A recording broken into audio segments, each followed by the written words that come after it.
విఘ్నేశ్వరుణ్ణి పొద్దున్నే ఒక్కసారి చూసి నమస్కారం చేస్తే చాలు. అది లోకంలో ఎక్కడా లేని విశేషం. ఒక్కసారి ఆయన ముఖం వంక చూసి నమస్కారం చేసి 16 నామములు ఉన్న శ్లోకం చెప్పి బయటికి వెడితే చాలు, విజయం సిద్ధిస్తుంది అని. రెండవది ఆయన యొక్క అపారమైన కరుణ. ఇంకా అంతా ఇంత కరుణ కాదు విఘ్నేశ్వరుడి. ఆయన క్షమించినంత తొందరగా ఎవ్వరూ క్షమించరు. మీరు చూడండి, అందరికన్నా ఎక్కువగా మరిచిపోయే లక్షణం ఎవరికి ఉంటుంది అంటే పిల్లల యందు ఉంటుంది. మీరు పిల్లలు అనేటప్పటికీ ఒక విషయం జ్ఞాపకానికి తెచ్చుకోవచ్చు. పెద్దవాళ్ళు ఏదైనా తింటున్నారనుకోండి, ఎవరో పెద్దలు వచ్చారు ఇంటికి, ఇంట్లో భోజనమో ఫలహారమో చేస్తున్న పెద్ద ఆయన ఆ పళ్ళెం పట్టుకునో లేకపోతే చేతిలో ఏ ఉండ్రాయో కుడువో పట్టుకుని తింటూ వీధిలోకి వెళ్ళి స్వాగతం పలకడం, ఆ పళ్ళెం లోపల పెట్టి తాను పెడతాడు. విఘ్నేశ్వరుడు ఒక్కడు మాత్రం చేతిలో కుడువు పట్టుకుని తిరుగుతూ ఉంటాడు. అంటే పిల్లవాడి లక్షణం. పిల్లవాడు చూడండి, తాతగారు ఎవరో పెద్దవాళ్ళతో మాట్లాడుతుంటే వచ్చి తాతగారు తాతగారు అని విసిగిస్తాడు. తాతగారు కాసేపు పక్కకి పో అని విసుక్కుంటే కోపం వచ్చి పక్కకి వెళ్ళిపోయి తాతగారు నన్ను దెబ్బలాడారని మనసులో పెట్టుకుని బాధపడతాడు, ఏడుస్తాడు. వాళ్ళు వెళ్ళిపోగానే తాతగారు పిలిచి ఇదిగో ఈ పండు తిను అంటే మళ్ళీ పరిగెత్తుకుంటూ వచ్చేసి తాత తాత తాత అంటూ ఒళ్ళోకి ఎక్కి కూర్చుని తాతతో కబుర్లు చెప్తాడు. అంటే ఆయన మనసుకి కలిగినటువంటి కష్టాన్ని చాలా తొందరగా ఒక బాలుడు ఎలా మరిచిపోతాడో అలా మరిచిపోయి క్షమించగలిగినటువంటి గుణం, అనుగ్రహించగలిగిన గుణం విఘ్నేశ్వరుని యందు ఉంది. అందుకని ఆయన బాలరూపంతో ఎప్పుడు చేతిలో కుడుము పట్టుకుని తిరుగుతుంటాడు. అది కారణం. బాలగణపతి అని ఎప్పటికీ ఆయన పరమశివుని యొక్క పెద్ద కుమారుడు. తమిళ దేశంలో పిళ్ళయార్ పిళ్ళయార్ అంటుంటారు. పెద్ద కొడుకు పెద్ద కొడుకు. ఎప్పటికీ అలా పెద్ద కొడుకు ఒక పిల్లవాడిగా ఉండిపోవడానికి కారణం ఏమిటంటే ఆయన యొక్క క్షమాగుణం. ఇది రెండవ లక్షణం. ఇక మూడవ లక్షణం ఏమిటి అంటే విఘ్నేశ్వరుణ్ణి స్మరించినంత మాత్రము చేత విఘ్నము తొలగిపోతుంది. విఘ్నము అంటే పరమ ప్రమాదకరమైనది. అది కార్యహంతి, అంటే ఇక కార్యము జరగకుండా చేసేస్తుంది. ఏదో కష్టపడితే కార్యం జరగడం కాదు, అసలు ఇక ఆ కార్యం జరగదు, అర్ధంతరంగా ఆగిపోతుంది. అట్లా కార్యం ఆగిపోయింది అంటే విఘ్నేశ్వరుని యొక్క అనుగ్రహం లేదు అని గుర్తు. అందుచేత విఘ్నమును తొలగించి కార్యము జరిగేటట్లు చెయ్యగలిగిన వాడెవరు అంటే విఘ్నేశ్వరుడు. విచిత్రమైన విషయం ఏమిటంటే ఇంత గొప్ప అనుగ్రహం ఇవ్వగలిగినటువంటి విఘ్నేశ్వరుడు కేవలముగా తనకేదో పెద్ద ఉపకారం చేస్తే, చాలా గొప్ప పూజ చేస్తే అనుగ్రహించడం కాదు, పరమ తేలికగా అనుగ్రహిస్తాడు.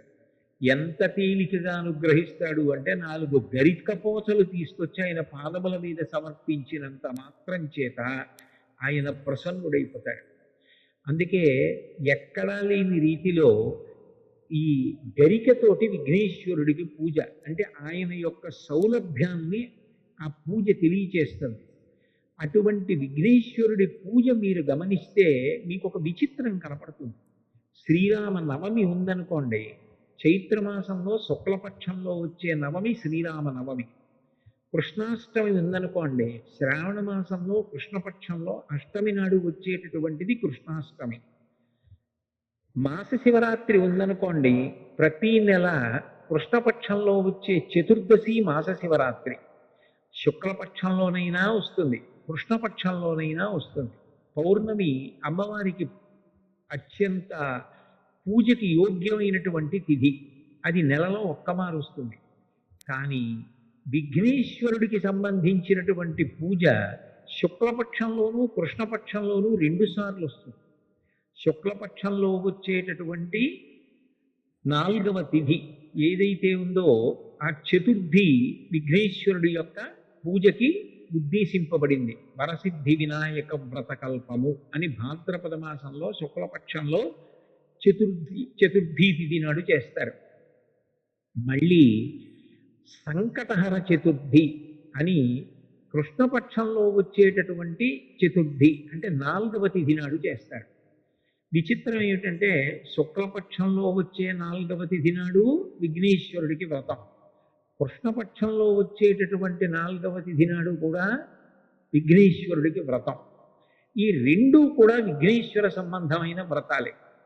ఇంకా విచిత్రమైన విషయం ఏమిటంటే ఈ రెండు వ్రతాలని నిర్ణయించినటువంటి వాడు కూడా విఘ్నేశ్వరుడే. ఇవి ఇట్లా జరగాలి, ఈ కల్పం ఇట్లా ఉండాలి, ఇటువంటి కథ చెప్పుకోవాలి అని దానికి నిర్ణయం చేసినటువంటి వాడు కూడా విఘ్నేశ్వరుడే. నిజానికి సంకటం అనేటటువంటి మాట మోహ చేయడానికే పరమ భయంకరమైనది. జీవితంలో ఏ కారణం చేత కూడా రాకూడని కష్టం ఏది అంటే సంకటం. సంకటము అన్న మాటకు అర్థం ఏమిటంటే ఇరుకైన దాని ఎందు చిక్కుకొని పోవుట. మీకు బాగా అర్థమయ్యేటట్టు చెప్పాలి అంటే ఎవరో ఒక వ్యక్తి నడుస్తుండగా ఆయన నడుస్తున్న చోట ఉన్నటువంటి రాయి అపభ్రంశమై ఆయన పడిపోయాడు. ఆ పడిపోయినప్పుడు ఏమైపోయింది అంటే 2 పెద్ద పెద్ద బండరాళ్ల మధ్యలోకి దిగిపోయాడు. ఇప్పుడు ఆయన బండరాళ్ళు తొలగించలేడు, ఆయన పైకి రాలేడు. ఎవరైనా పట్టుకుని పైకి లాగుదామన్నా జారిపోవడం అయితే జారిపోయాడు, కానీ ఆయన ఆ ఇరుకులోంచి పైకి రాలేడు. బలవంతంగా లాగే ప్రయత్నం చేశారనుకోండి ముక్క ఊడిపోతాడంతే తప్ప ఆయన్ని పైకి లాగలేరు. ఇప్పుడు ఆయన 2 బండరాళ్ల మధ్యలో ఇరుక్కుపోయి పైకి రాలేక ఆ ఇరుకులో ఉండిపోతే ఆయన ఎంత భయాన్ని పొందేస్తాడో. అక్కడ ఇరుక్కుపోయిన వాడు ఇక పైకి రాలేను, నా ప్రయత్నం సరిపోదు, బయట ఉన్న వాళ్ళు కూడా నన్ను తీయడం సాధ్యం కాదు, అటువంటి విచిత్రమైన పరిస్థితుల్లో నేను ఈ ప్రమాదంలో ఇరుక్కుపోయాను, ఇక నేను బయటికి రాలేను అన్నప్పుడు ఆ వ్యక్తి ఎంత కష్టంలో ఉంటాడో అంతటి కష్టం కలగడాన్ని సంకటము అని పిలుస్తారు. అటువంటి సంకటాన్ని కూడా తీయగలిగిన వాడు ఎవరు అంటే విఘ్నేశ్వరుడు. మీరు అందుకే కొంచెం జాగ్రత్తగా పరిశీలిస్తే కాలంలో భాద్రపద మాసంలో వస్తుంది విఘ్నేశ్వరుని యొక్క ఈ చతుర్థి. కారణం ఏమిటంటే మీరు చూడండి, శ్రావణ మాసం వర్షాలు నభోమాసం అంటారు. నల్లటి మబ్బులు ఆకాశంలో బాగా కిందకి దిగి వచ్చేసి చీకటిగా ఉండి విశేషంగా వర్షం పడుతుంది. భాద్రపద మాసం వచ్చేటప్పటికీ అంతకు ముందు శ్రావణ మాసంలో వర్షాలు పడిపోయిన కారణం చేత తీగలు డొంకలు అన్నీ పెరిగిపోతాయి. అరణ్యంలో ముందు శాకాహారం తినే ప్రాణులు బాగా తింటే తప్ప మాంసాహారం తినే ప్రాణులకు ఆహారం దొరకదు. ముందు ఒక కుందేలో లేడో జంకో కడుపు నిండా తిందనుకోండి, అప్పుడు మాంసాహారం తినే పెద్ద పులి సింహం లాంటివి ఆ లేడినో జింకనో తింటాయి. అది తినాలంటే అరణ్యంలో స్వేచ్ఛగా తిరగాలి. తిరగడానికి తీగలు మొక్కలు డొంకలు అడ్డొచ్చేస్తాయి. అప్పుడు దాన్ని తొలగించేది ఎవరు అంటే మొట్టమొదట ఏనుగు నడుస్తుంది. ఏనుగు కేవలం నడిచి వెళ్ళిపోతుంది. ఏనుగు యొక్క శరీరమే దానికి గొప్ప ఉపకరణం. అది నడిచి వెళ్ళిపోతుంటే తీగలు అవి అన్ని తెగిపోతాయి. దాని తొండంతో అది అడ్డొచ్చిన వాటన్నింటినీ తొలగతోసుకుంటూ కాళ్ళతో తొక్కుతూ వెళ్ళిపోతుంది. ఏనుగు వెళ్ళిపోయిందనుకోండి మార్గం వచ్చేస్తుంది. ఆ మార్గంలో లేళ్ళు జింకలు వెళ్ళిపోతాయి. నాయకుడు అన్న మాటకు అర్థం ఏమిటంటే ముందు నుండి నడిపించగలిగినటువంటి వాణ్ణి నాయకుడు అంటారు. నయన నాయక, నయనం అంటే కన్ను, ఇది ముందు పనిచేస్తుంది, దూరంగా ఉన్నదాన్ని కూడా చూస్తుంది. మనసు దాని ఎందు అనురక్తమవుతుంది, ముందు కన్ను విడుతుంది. నాయకుడు ముందెడతాడు, నాయకుడు వెనక మిగిలిన వాళ్ళందరూ నడుస్తారు. ఆ నాయకుడు దారి తప్పాడు అనుకోండి, వెనక ఉన్న వాళ్ళందరూ కూడా దారి తప్పుతారు. నాయకుడే గోతిలో పడిపోయాడు అనుకోండి, వెనక ఉన్న వాళ్ళందరూ గోతిలో పడిపోతారు. అందుకని నాయకుడు విశిష్టమైన నాయకుడై ఉండాలి. వి అన్న అక్షరానికి సంస్కృతంలో గొప్పది అన్న అర్థం ఉంటుంది, చెడ్డది అన్న అర్థం ఉంటుంది. అది సందర్భాన్ని బట్టి వి ఎలా వాడారు అన్నది చూసుకోవాలి. వినాయకుడు అంటే విశిష్టమైన నాయకుడు. విఘ్నేశ్వరుడికి ఒక్క నమస్కారం పెడితే ఆయన ముందు నడుస్తాడు. ఆయన ముందు నడుస్తున్నాడు అనుకోండి, విఘ్నములన్నిటినీ పోగొట్టేస్తాడు. మీకు ఆశ్చర్యకరమైన విషయం ఏమిటంటే విఘ్నేశ్వరుడు విఘ్నములను పోగొట్టడమే కాదు, విఘ్నమును కల్పిస్తాడు కూడా. ఒక్కొక్క చోట 2 వినాయకులు ఉంటారు. ఇద్దరు వినాయకులు ఉంటే గుర్తు ఏమిటంటే ఒకడు విఘ్నకరుడు, విఘ్నాన్ని కల్పిస్తాడు, ఇంకొక ఆయన విఘ్నహరుడు, విఘ్నాన్ని తీసేస్తాడు. విఘ్నం ఎందుకు కల్పిస్తాడు అంటే ఒకడు అత్యంత ప్రమాదకరమైన పని ఏదో చేయబోతున్నాడు అనుకోండి, వాడు సమాజానికి అంతటికీ కూడా ప్రమాదము జరిగేటటువంటి పని సమాజం మీద అక్కసుతో చేయడానికి సిద్ధపడుతున్నాడు. వాడు చేద్దామనుకున్న పని జరగకుండా విఘ్నేశ్వరుడు అడ్డొచ్చి సమాజాన్ని కాపాడతాడు. అప్పుడు ఆయన విఘ్నకరుడు. అంటే చెడు చేసే వాళ్ళకి విఘ్నం కల్పించి చెడు జరగకుండా చేసి సమాజాన్ని కాపాడతాడు. మంచి చేసే వాళ్ళకి విఘ్నం అడ్డు రాకుండా చూసి విఘ్నాన్ని తొలగించి కాపాడతాడు. అందుకని విఘ్నకరుడు విఘ్నహరుడు అని ఇద్దరు వినాయకులు ఒకే దేవాలయంలో కనపడితే అది గుర్తు. అటువంటి విఘ్నేశ్వరుడు సంకటహర వినాయకుడు. అంటే ఆయన సంకటంలో పడిపోయి జీవితంలో ఇక పైకి రాలేకపోయినటువంటి అత్యంత ఇరుకైన ప్రదేశంలో చిక్కుకుపోయిన వాణ్ణి కూడా, అంత కష్టంలో పడిపోయిన వాణ్ణి కూడా పైకెత్తుతాడు. నిజంగా చెప్పాలి అంటే జీవితంలో సంకటహర చతుర్థి అనేటటువంటిది చేసుకుని తీరాలి. సంకటహర చతుర్థి వ్రతం ఒక్కసారైనా చెయ్యాలి.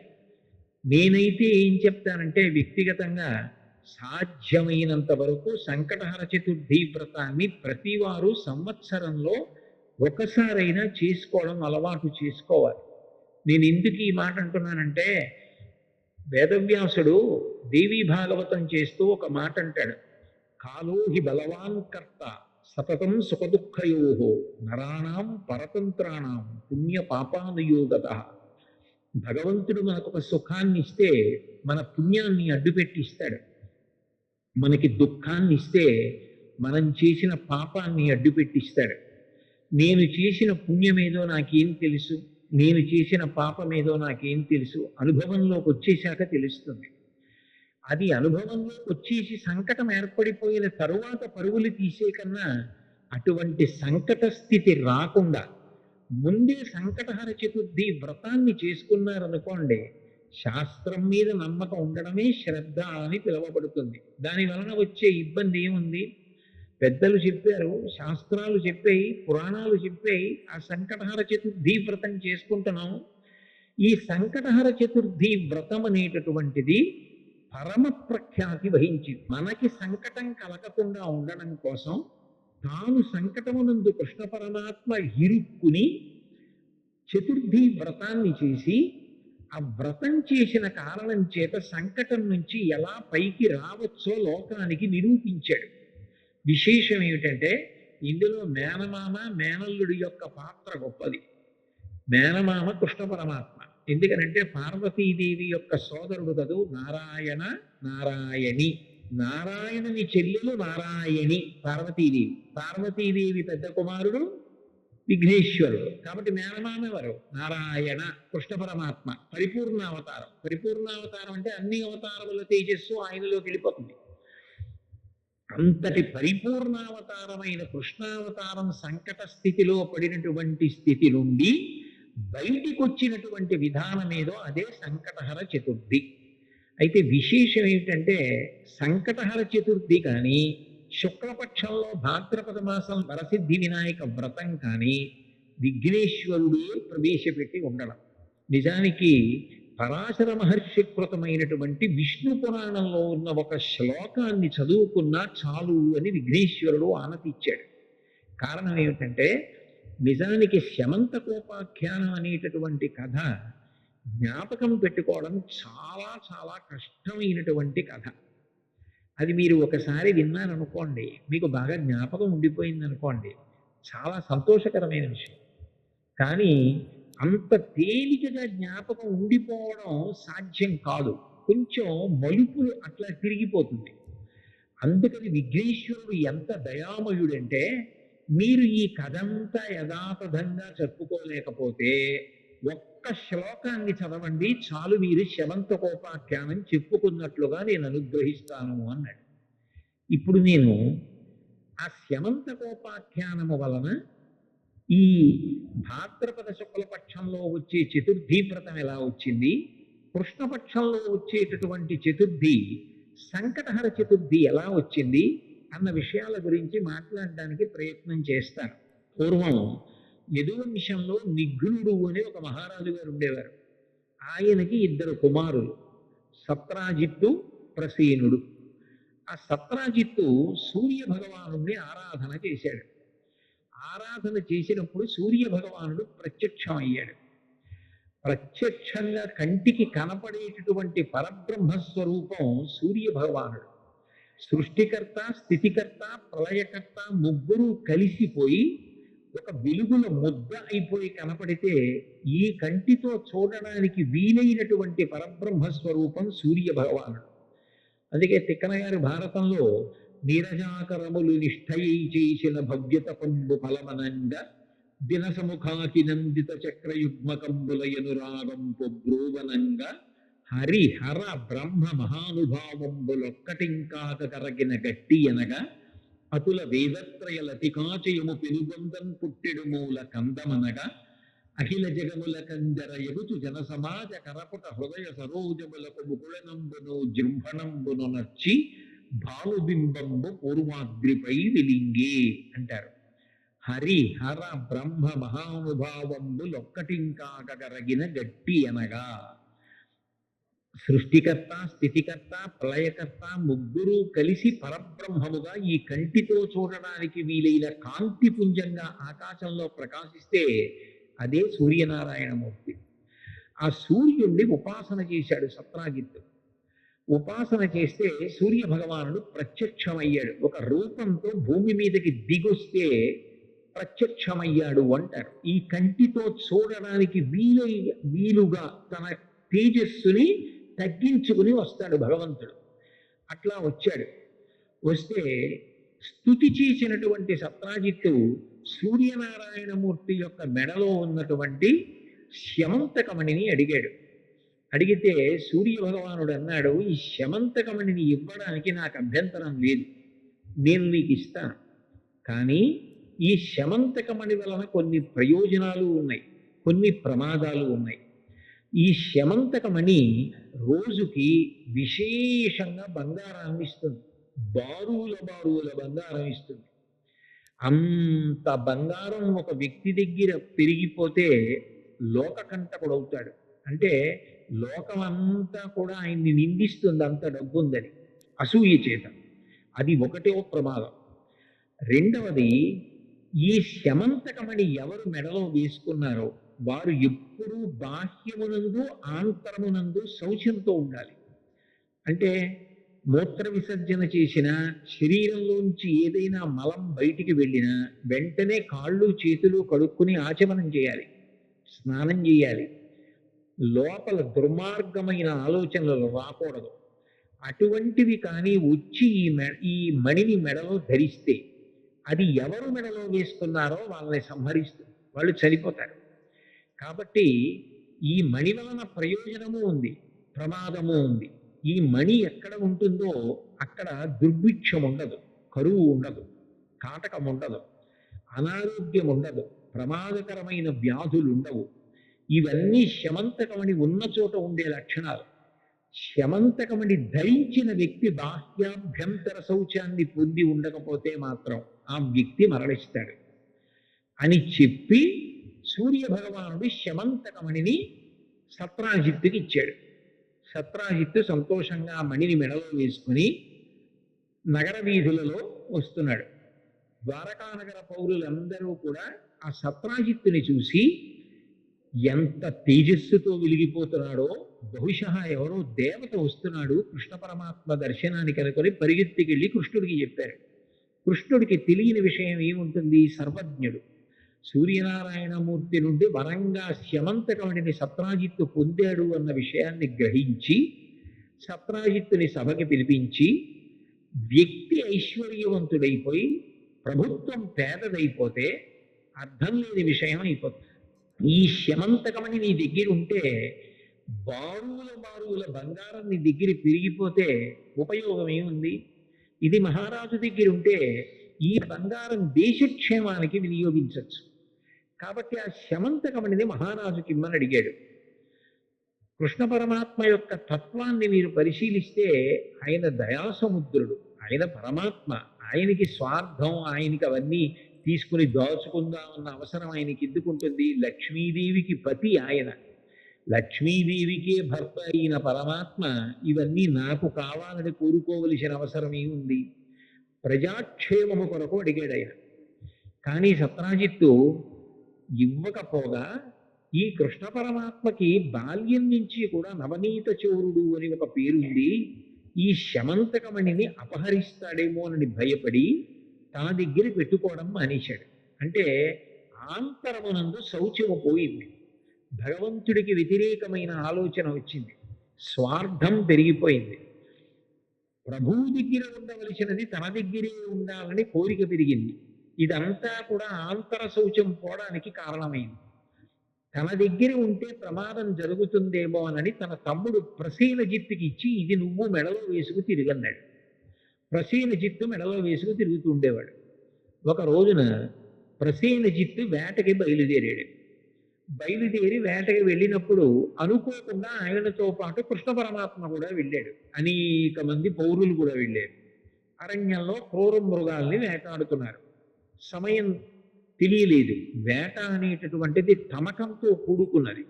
జూదం, వేట, వీటిలో ఎంత సమయం పోయిందన్నది తెలియదు, తమకం కలుగుతుంది. ఆ తమకము చేత చీకటి పడిపోయింది, వేటాడుతూనే ఉన్నారు. ఈలోగా ప్రసేనజిత్తు శరీర శోధన చేసుకోవలసి వచ్చింది. శరీర శోధన అంటే శరీరంలో పెరిగిపోయినటువంటి అపవిత్రమైన మలినమైనటువంటి నీరు మూత్రంగా విడిచిపెట్టేయడం, ఇటువంటి పనులు. అవి విడిచిపెడితే కాళ్ళు చేతులు కడుక్కోవాలి, ఆచమనం చెయ్యాలి, లేకపోతే బాహ్య శౌచం ఉండదు. కాబట్టి చీకటి పడిపోయే సమయానికి ప్రసేనజిత్తు అరణ్యంలో శరీర శోధన చేశాడు. కానీ కాళ్ళు చేతులు కడుక్కొని ఆచమనం చేయలేదు. దాంతో బాహ్య శౌచం పోయింది. ఎప్పుడైతే బాహ్య శౌచం పోయిందో శమంతకమణి వలన ప్రమాదం ఏర్పడింది. ఇప్పుడు బాగా అరణ్యం, ఆ పైన చీకటి పడిపోయింది. ఈ ప్రసేనజిత్తు గుర్రం మీద తిరిగి ఊరు వెళ్ళిపోతున్నాడు ద్వారకా నగరానికి. అకస్మాత్తుగా ఎక్కడి నుంచో ఒక సింహం వచ్చి ప్రసేనజిత్తు మీద పడి ఒక్క ఊదుటలోనే ఆ ప్రసేనజిత్తుని చంపేసింది. చంపేసి ఆయన శరీరాన్ని కొంత తినేసింది, గుర్రాన్ని కొంత తినేసింది. అంత చీకటిలో కూడా వెలిగిపోతున్నటువంటి ఆ శమంతకమణిని ఆశ్చర్యంతో చూసి తినడానికి పనికి రాకపోయినా నోట కరుచుకుని పట్టుకుపోయింది. దానికి ఎందుకు పనికిరాదు, కానీ అంత ఆకర్షణీయంగా ఉంది ఆ శమంతకమణి.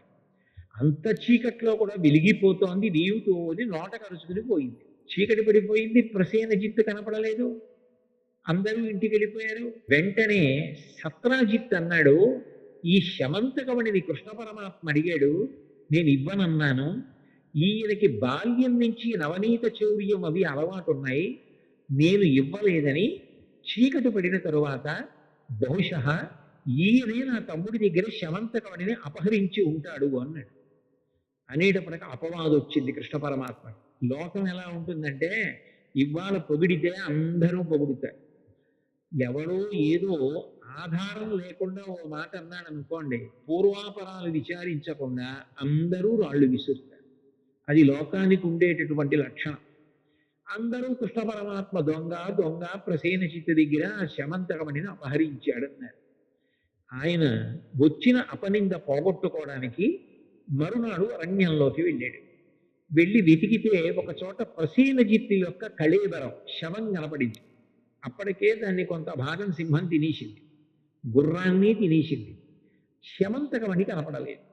ఆయన అన్నాడు, నాకే పాపం తెలియదు, మీరు చూశారు కదా, నేను చంపితే శమంతకమణి కోసం సగం తినేసి ఉండవు కదా ఈ శరీరాలు, సగం తినేసి ఉన్నాయంటే ఇతన్ని క్రూర మృగం చంపింది అన్నాడు. అంటే అక్కడున్న ప్రజలు అన్నారు, నిజమే, ఈయన్ని ఏదో క్రూర మృగం తింది, గుర్రాన్ని క్రూర మృగం తింది. మరి నిజంగా క్రూర మృగమే తింటే శమంతకమణిని తిందగా, అది ఉండాలిగా. అది లేదంటే దాని అర్థం కృష్ణుడు రాత్రి ప్రసేనజిత్తుని చంపేసి శమంతకమణిని పట్టుకుపోయాడు. ఆ చనిపోయిన ప్రసేనజిత్తు కింద పడిపోయాడు, ఆ గుర్రం పడిపోయింది. వాటిని క్రూర మృగాలు తిన్నాయి. మణిని మాత్రం కృష్ణుడే అపహరించాడన్నారు. తని ఏదో వచ్చిన అపనింద పోగొట్టుకోవడానికి ప్రయత్నం చేస్తే అపనింద మరీ పెరిగిపోయింది. నేను మొట్టమొదటే మీకు ఉపమానంలో చెప్పానే, రాళ్ల మధ్యలో ఇరుక్కుపోయిన వ్యక్తి బయటికి రావడానికి ప్రయత్నం చేస్తే ఇంకా ఇంకా దిగబడిపోయినట్టుగా, భూమిలో దిగబడిపోతున్న వ్యక్తిలా ఇంకా దిగబడిపోయాడు. కాదు, నా మీద వచ్చిన అపవాదు పోగొట్టుకోవాలని ఆయన మరింత ప్రయత్నం చేద్దామని అక్కడ ఏ అడుగుజాడలు ఉన్నాయి చూశాడు. సింహం యొక్క అడుగుజాడలు కనపడ్డాయి. కాబట్టి సింహం చంపింది ప్రసేనజిత్తుని. మరి శమంతకమణిని కూడా సింహమే తీసుకుని పోయి ఉంటుందని అడుగుజాడలు బట్టి సింహం ఎటిళ్ళిందో అటు వెళ్ళాడు. కొంతసేపు అయిన తర్వాత ఒక భల్లూకం యొక్క అడుగుజాడలు కనపడ్డాయి. సింహము భల్లూకము పెనుగులాడినట్టుగా అర్థమైంది. ఈ రోజులలో నేర పరిశోధన ఎలా చేస్తారో ఆ రోజుల్లో కృష్ణ పరమాత్మ అంత కష్టపడ్డాడు తను నిర్దోషిని నిరూపించుకోవడానికి. అక్కడ భల్లూకము అడుగుజాడలు కనపడ్డాయి. కనబడితే కృష్ణుడు అన్నాడు, చూశారు కదా, సింహం బహుశः నోటితో కరుచుకుని శమంతకమణిని పట్టుకెళ్ళింది. భల్లూకం వచ్చి సింహాన్ని చంపింది. అందుకే ఇదిగో ఇక్కడ సింహం కళేబరం పడుంది. సింహం పడుంది, సింహం దగ్గర భల్లూకం ఆ మణిని పట్టుకుపోయింది అన్నాడు. అంటే ప్రజలు అన్నారు, నువ్వు చెప్పడం ఎంత గడుసుతనంగా చెప్పినా వినేవాడు నమ్మేటట్టుగా చెప్పాలి కదా కృష్ణ. ఎక్కడైనా లోకంలో భల్లూకాన్ని సింహం చంపుతుందా, సింహాన్ని భల్లూకం చంపుతుందా? సింహం శమంతకమణి అట్టుకెళ్ళిందా? భల్లూకం వచ్చి సింహాన్ని చంపిందా? చంపి భల్లూకం పట్టుకెళ్ళిపోయిందా శమంతకమణిని? ఇది మళ్ళీ ఇంకో కొత్త అబద్ధం సృష్టించావు నువ్వు అన్నారు. ఎంత బయటికి వద్దామని ప్రయత్నం చేస్తే అంతగా అపవాదు బలపడిపోతోందనుకుని భల్లూకం ఎటు వెళ్ళిందో అటు వెళ్ళాడు. వెడితే భల్లూకం ఒక పెద్ద గుహలోకి వెళ్ళిపోయినట్లుగా కనపడింది. కృష్ణ పరమాత్మ గుహలోకి దిగి నడుస్తున్నాడు. అది బహు ఇరుకుగా ఉంది. ఆయన తన శరీరపు కాంతిని దీపంగా చేసుకుని నడుస్తున్నాడు. వాళ్ళకి అనుమానం వచ్చింది, వెనకనొచ్చిన వాళ్ళకి. ఒరే, మనందరినీ ఇట్లాగే మెల్లగా గుహలోకి తీసుకెళ్ళి తను తప్పుకుని మన ఈ గుహలో ఉంచేసి ఏ రాళ్ళు అడ్డు పెట్టి వెళ్ళిపోతాడో ఏమిటో, ఎందుకు వచ్చిన గొడవ? నువ్వు నిజంగా నిర్దోషివైతే ఆ భల్లూకాన్ని చంపి శమంతకమణిని పట్టుకుని రా, నమ్ముతాం. అప్పటిదాకా నేను గుహ బయట ఉంటామని వాళ్ళందరూ వెళ్ళిపోయి గుహ బయట నించున్నారు. ఒక్క కృష్ణుడిని గుహలో వదిలేశారు. ఆయన గుహలో బయలుదేరి లోపలికి వెడుతున్నాడు. వెడుతుంటే కొంత దూరం వెళ్ళిన తర్వాత ఒక యవ్వనంలో ఉన్నటువంటి ఒక స్త్రీ నిలబడి ఊయల ఊపుతోంది. చూడగానే భగవంతుని యందు ఆమెకి అంత అనురాగం కలిగింది. కథ తిరగాలి కదూ. జాంబవంతుడు లేచి వచ్చాడు. అక్కడ కృష్ణ పరమాత్మ ఉన్నాడు. చూడగానే పరపురుషుడు. ఇక్కడికి ఎందుకు వచ్చావని అడిగాడు. నువ్వెవరని అడిగాడు కృష్ణుడు. మాట పెరిగింది. ఇద్దరు యుద్ధం మొదలుపెట్టారు. 21 రోజుల యుద్ధం జరిగింది. ఆ యుద్ధం జరగడంలో స్రవించినటువంటి రక్తం ప్రవహించి ఏటిగా బయటికి వెళ్ళింది. బహుశः విఘ్నేశ్వరుడు ఎక్కడ వ్యక్తమై విఘ్నేశ్వరుడు ఎక్కడ అనుగ్రహం చూపించాలన్న ప్రవాహం ముందలా వెడుతుందో ఏమో మరి. కాణిపాకంలో కూడా మరి అలాగేగా, బావిలోంచి మొట్టమొదటి నెత్తురే వచ్చింది. ఆ తర్వాత ఈ కాణిపాకం 1.5 ఎకరాల వరకు ఉన్నటువంటి భూమి తడిసిపోయేటట్టుగా కొబ్బరికాయలు కొట్టి నీళ్లు ప్రవహిస్తే విఘ్నేశ్వర మూర్తి వ్యక్తమైంది. కాబట్టి ఆ నెత్తురు గుహలో ఉంచి బయటికి వెళ్ళింది. వాళ్ళు అనుకున్నారు, లోపల ఏదో పెద్ద యుద్ధం జరుగుతోంది, కృష్ణుడు భల్లూకంతో చేశాడో భల్లూక సైన్యంతో చేశాడో కృష్ణుడిని మట్టు పెట్టారో మనకి తెలియదు, కానీ ఇద్దరిలో ఎవరు బయటకు వచ్చినా ప్రమాదం, మనకెందుకు వచ్చిన గొడవని, పోతే కృష్ణుడు కదా పోతాడని చెప్పేసి బండలు అడ్డు పెట్టి వాళ్ళు వెళ్ళిపోయారు. లోపల 21 రోజుల యుద్ధం జరుగుతుండగా కృష్ణుడు జాంబవంతుడితో మల్ల యుద్ధం చేస్తూ గట్టిగా ఒకళ్ళనొకళ్ళు పట్టుకుని గుద్దుకుంటున్నారు. ఆ సమయంలో జాంబవంతుడికి అనుమానం వచ్చింది, నాతో ఇంతకాలం యుద్ధం ఎవరు చెయ్యరు, 21 రోజుల యుద్ధం చేస్తున్నాడు, ఈయన్ని చూస్తూ ఉంటే నాకేదో పరవశం కలుగుతోంది, నా శక్తి తగ్గుతోంది, ఈయన శక్తి పెరుగుతోంది. నేను ఇట్లా ఎవరిని చూశాను అంటే త్రేతాయుగంలో రామచంద్రమూర్తిని చూశాను, ఆయనని సేవించాను. ఆ రోజులలో అనుకునేవాడిని, అంతటి మహానుభావుడు, ఆజానుబాహు వరవింద తలాయతాక్షం, పెద్ద పెద్ద చేతులు, ఆ కళ్ళు, ఆ రామచంద్రమూర్తి నన్ను ఒక్కసారి కౌగిలించుకుంటే బాగుండు అనుకునేవాడిని. కానీ ఆ అవతారంలో నా కోరిక తీరలేదు. అచ్చు రాముడిలాగే ఉన్నాడు. ఆయనే ఈ రూపంలో వచ్చాడేమో, నా కోరిక తీరుస్తున్నాడేమో, త్రేతాయుగం తర్వాత ద్వాపరయుగం వచ్చేసింది అని ఆలోచించి, వచ్చినవాడు రాముడే అని గ్రహించి కృష్ణ పరమాత్మని స్తుతి చేశాడు. చేస్తే కృష్ణ పరమాత్మ తన యథార్థ స్వరూపాన్ని తెలియచేసి తనకి కలిగినటువంటి కష్టాన్ని చెప్పి ఈ శమంతకమణిని నేను తీసుకెళ్ళాలి అని అడిగాడు. పరమ సంతోషం స్వామి, మీకు శమంతకమణి ఇవ్వడానికి నాకు అభ్యంతరం ఏముంటుంది? శమంతకమణే కాదు, దీనితో పాటుగా నీకు నా కుమార్తె అయిన జాంబవతినిచ్చి వివాహం చేస్తున్నానన్నాడు. అంటే ఇప్పుడు మీరు బాగా గుర్తుపట్టాలి, శమంతకోపాఖ్యానంలో శమంతకమణి కృష్ణుడికి పెళ్లిళ్ళు చేయడం మొదలెట్టింది. శమంతకమణితో పాటు జాంబవతి కూడా లభించింది. ఇప్పుడు కృష్ణుడు జాంబవతిని శమంతకమణిని తీసుకుని ద్వారకా నగరానికి వచ్చి, ఇదిగో నా యందు ఏ దోషం లేదు, శమంతకమణిని తీసుకొచ్చాను, సత్రాజిత్తు నీకు ఇచ్చేస్తున్నాను, నేను మీ తమ్ముడిని చంపలేదు, ఇప్పటికైనా నమ్ముతావా? జాంబవంతుడు తీసుకెళ్ళాడు, ఇదిగో జాంబవంతుడిని ఓడించి తీసుకొచ్చాను, జాంబవతిని కూడా పరిణయం ఆడుకున్నాను అని చెప్పాడు. సత్రాజిత్తు చాలా పరితాపం పొందాడు. అక్కడతో అయిపోతే సంకటహర చతుర్థి శమంతకోపాఖ్యానం గుర్తుపెట్టుకోవడం కష్టం అనవలసిన అవసరం ఏముందండి? కానీ అక్కడతో అవలేదు కథ. సంకటంలో పడిపోవడం అంటే అంత తేలిగ్గా వదిలిపెడుతుందా సంకటం అన్నది? ఆ సత్రాజిత్ అన్నాడు, నాకు మగపిల్లలు లేరు, ఉన్నది ఒకే ఒక ఆడపిల్ల సత్యభామ. ఆ సత్యభామని నీకు ఇచ్చి పెళ్లి చేస్తాను, ఎందుకంటే నేను నీ మీద అపవాదం వేశాను, మా తమ్ముడిని చంపేశామని. నువ్వింత కష్టపడి నాకు శమంతకమని నీకు ఇచ్చావు, నా పాపం పోవాలంటే నా కూతుర్ని నీకు ఇచ్చి పెళ్లి చేస్తాను, నా కూతుర్ని వివాహం చేసుకోమని సత్యభామనిచ్చి పెళ్లి చేశాడు. ఇప్పుడు రెండో పెళ్లి శమంతకమణి వల్ల. ఉన్నది నాకొక్క కూతురు, ఎప్పటికైనా ఈ మణి అల్లుడికే వెళ్ళాలి, కాబట్టి ఈ మణి నీకు ఇచ్చేస్తాను, తీసేసుకోమన్నాడు. తీసేసుకోమంటే కృష్ణ పరమాత్మ అన్నాడు, ఇప్పటికే దాన్ని అడిగినందుకే నా మీద అపవాదులు వచ్చాయి, నువ్వు నాకు కోరి కోరి ఇచ్చినా దాని వలన ఏ ఇబ్బంది వస్తుందో నీ దగ్గరే పెట్టుకో, తర్వాత చూద్దాం, నీకేమైనా అయిపోతే అప్పుడు చూద్దాం, నీ దగ్గర ఉంచమన్నాడు. సత్రాజిత్తు దగ్గర ఉంచుకున్నాడు.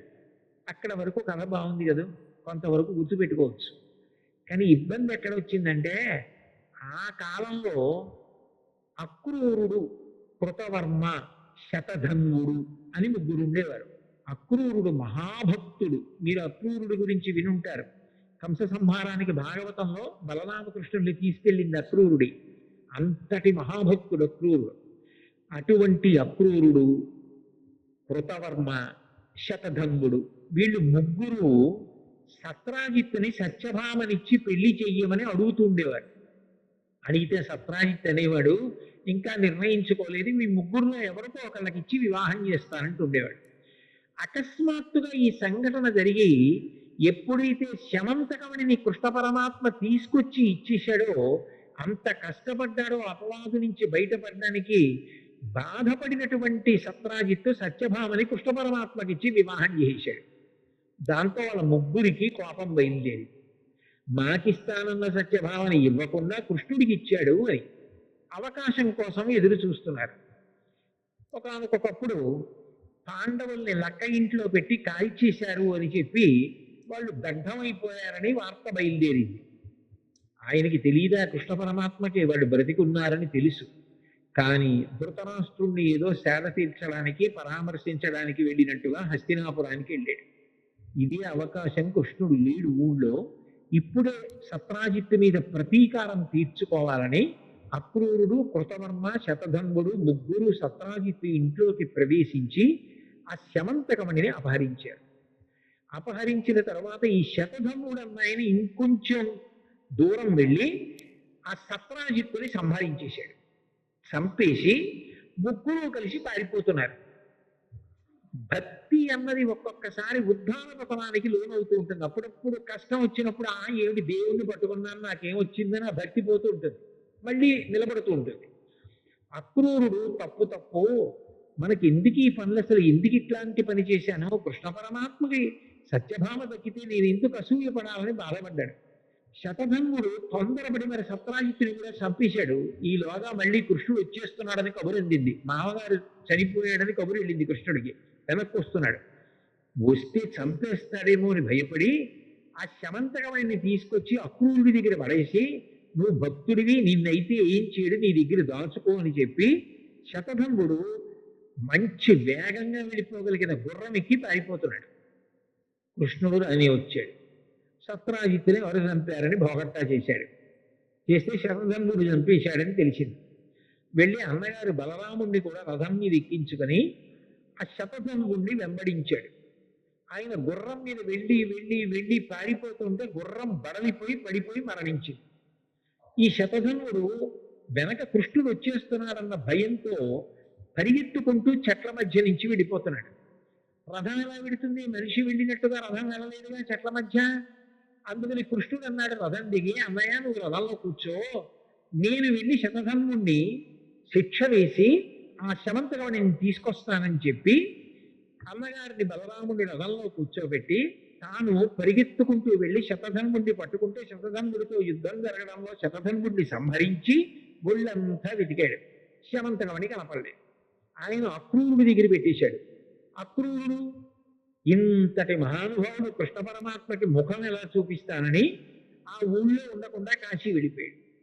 అది అక్రూరుడి దగ్గర ఉందని, అక్రూరుడు కాశీ వెళ్ళిపోయాడని ఎవ్వరికీ తెలియదు. కృతవర్మ దేశాలు పట్టిపోయాడు. అసలు ఆ శమంతకమణి ఎక్కడుందో ఎవరికీ తెలియదు.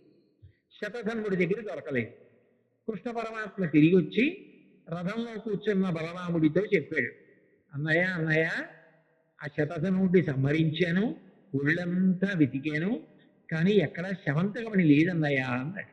అంటే బలరాముడు అన్నాడు, నువ్వు చిన్నప్పటి నుంచి నవనీత చౌర్యం అవి నీకు అలవాటే, ఆ శమంతకమణి తీసుకొస్తే అన్నదమ్ములం కాబట్టి మన ఇద్దరికీ చెందుతుంది, బంగారం రోజు ఇద్దరం సగం సగం తీసుకోవలసి ఉంటుంది, మీ మామగారు సత్రాజిత్తు కదా నీకిచ్చాడు, అందుకని చెప్పి నాకెందుకు ఇవ్వాలన్న ఉద్దేశ్యంతో శమంతకమణి దొరకలేదని అబద్ధం చెప్పేస్తున్నావు, చిన్నతనం నుంచి నీ లీలలు ఇంతే, నేను నీతో కలిసి ఉండనని చెప్పి ఆయన రథం దిగిపోయి మిథిలా నగరానికి వెళ్ళిపోయాడు. ఇదెక్కడి ప్రారంభం రా ఈ శమంతకమణితో అనుకుని కృష్ణ పరమాత్మ అంతఃపురానికి దిగాలుబడి సత్యభామకి అనుమానం బయలుదేరింది, జాంబవతికి అనుమానం బయలుదేరింది. వాళ్ళకెందుకు అనుమానం అంటే సత్యభామ అనుకుంది, ఇది యథార్థానికి మా నాన్నగారు ఇచ్చారు అల్లుడికి, కానీ అంతకన్నా ముందు నిజానికి ఎవరిచ్చారు? జాంబవంతుడు ఇచ్చాడు, ప్రసేనుణ్ణి చంపి సింహం తీసుకుపోతుంటే. ఇప్పుడు ఆ శమంతకమణి కృష్ణుడి దగ్గర ఉంటే సత్రాజిత్ ఇచ్చాడన్న పేరు వస్తుందేమో, సత్యభామ వెలిగిపోతుంది అన్న ఉద్దేశ్యంతో జాంబవతి మీద ప్రేమతో అది ఎక్కడో దాచేశాడు కృష్ణుడు. దాచేసి పోయిందని చెప్పేస్తున్నాడు. జాంబవతికి ప్రీతి చేయడం కోసమని మా నాన్నగారిచ్చారన్న మాట రాకుండా ఉండడం కోసం కనపట్టలేదని చెప్తున్నాడని సత్యభామ అనుకుంది. నిజానికి మా నాన్నగారు కదా సింహాన్ని చంపి తీసుకొచ్చి కృష్ణుడికి ఇచ్చింది, కానీ సత్రాజిత్తు మీద ప్రేమతో సత్యభామ మీద ప్రేమతో మా నాన్నగారి పేరు మాటుకెళ్ళిపోయేటట్టుగా చేయడానికి మణి కనపట్టలేదని చెప్పేస్తున్నారు ఆయన అని జాంబవతి అనుకుంది. ఇటు భార్య జాంబవతి అనుమానించింది, అటు భార్య సత్యభామ అనుమానించింది. ఇటు అన్నగారు ఊరు వదిలిపెట్టి వెళ్ళిపోయాడు. ఊళ్ళో పౌరులందరూ మళ్ళీ మనం అనుకున్నాం కానీ కన్ను అలాగే ఉంది కృష్ణుడికి ఆ శమంతకమణి మీద, పట్టుకొచ్చినట్టే పట్టుకొచ్చి మళ్ళీ దాన్ని ఆయనే ఎత్తుకుపోయాడు అని మళ్ళీ వదంతి బయలుదేరి. అసలు ఇందులోంచి బయటికి ఎట్లా రావాలి? ఇది బయటికి రావాలంటే శమంతకమణి ఎక్కడుందో తెలియాలి. శమంతకమణి అక్రూరుడి దగ్గర ఉంది, అక్రూరుడు పట్టుకుపోయాడని ఊహించడానికి అవకాశమే లేదు. ఎందుకంటే ఆయన మహాభక్తుడు, ఆయన ఎత్తుకుపోయాడని ఎవరు అనుకోరు, ఆయన పట్టుకుపోయాడు. ఇప్పుడు ఈ కథకి ముగింపు ఎలా? ఈ సంకటం ఏమిటి నాకు? ఇందులోంచి అసలు ఈ ఇరుకులోంచి బయటికి ఎలా రావాలి? అన్నయ్య ఎప్పటికి వస్తాడు? బయటికి వెడితే ఎవరు చూసినా నన్ను నింద చేసేవాళ్లే.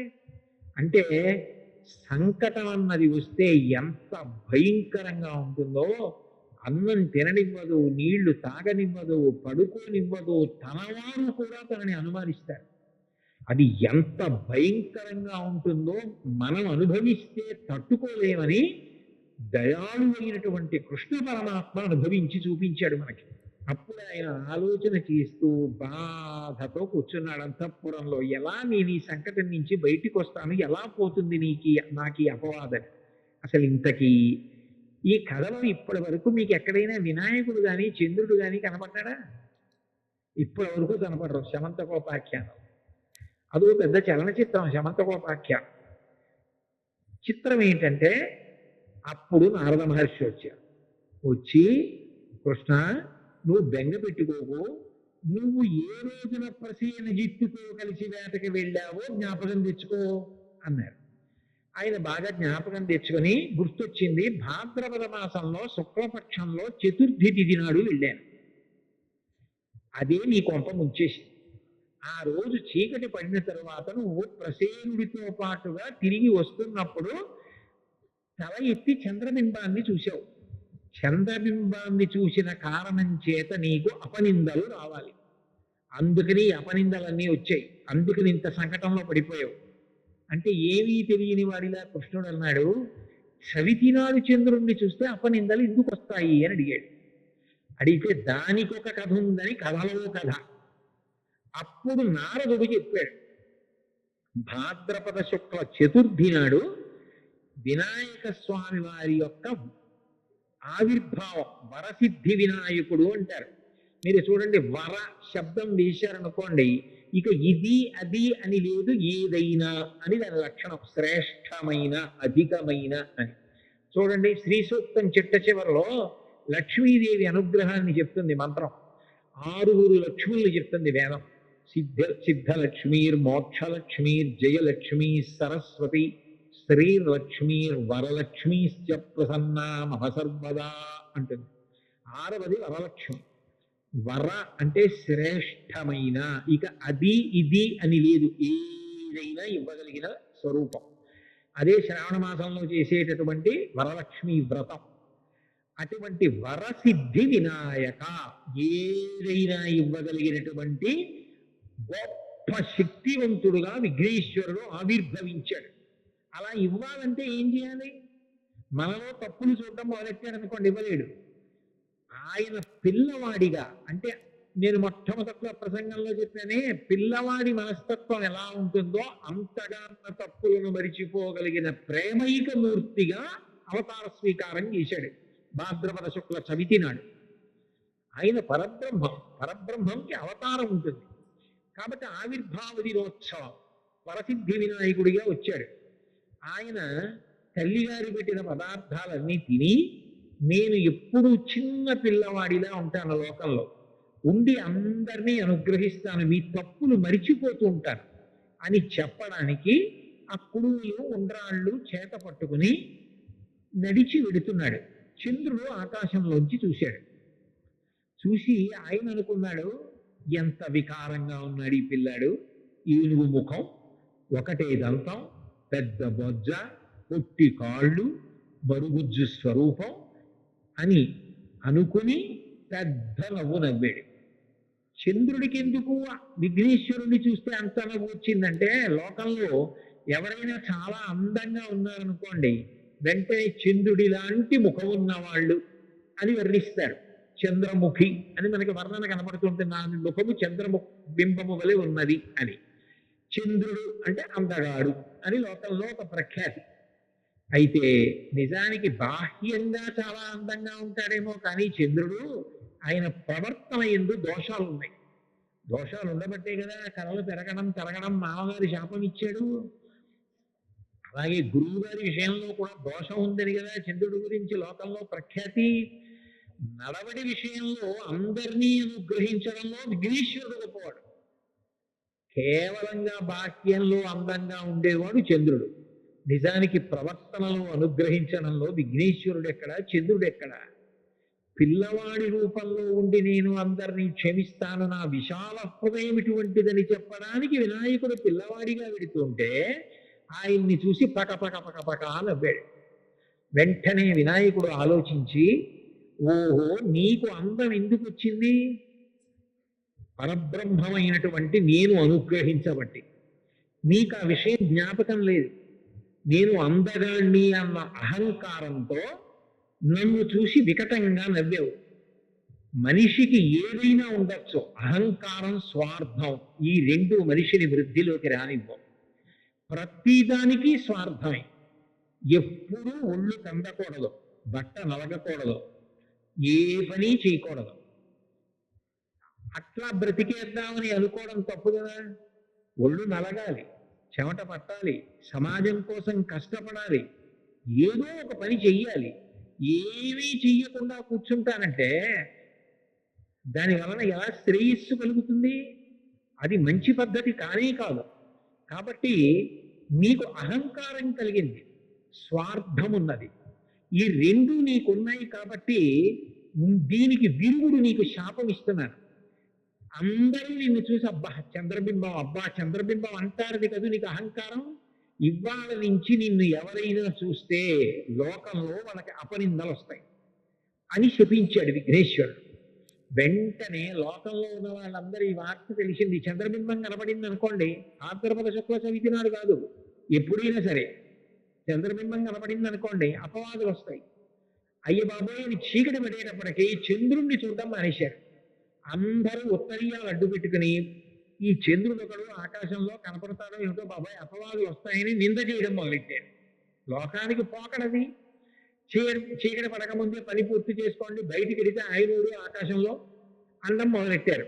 అందరూ తనని నింద చేస్తుంటే, తనని చూసేటప్పటికి పొంగిపోయిన వాళ్ళు అందరూ నింద చేస్తుంటే తట్టుకోలేక చంద్రుడు పాల సముద్రంలోకి వెళ్ళిపోయాడు. మళ్ళీ చంద్రుడు పాల సముద్రంలోకి వెళ్ళిపోతే లోకానికి ఇబ్బంది ఏమిటి అంటే ఓషధీతత్వం పోయింది. చంద్రుడిలోంచి అమృతం స్రవిస్తూ ఉంటుంది.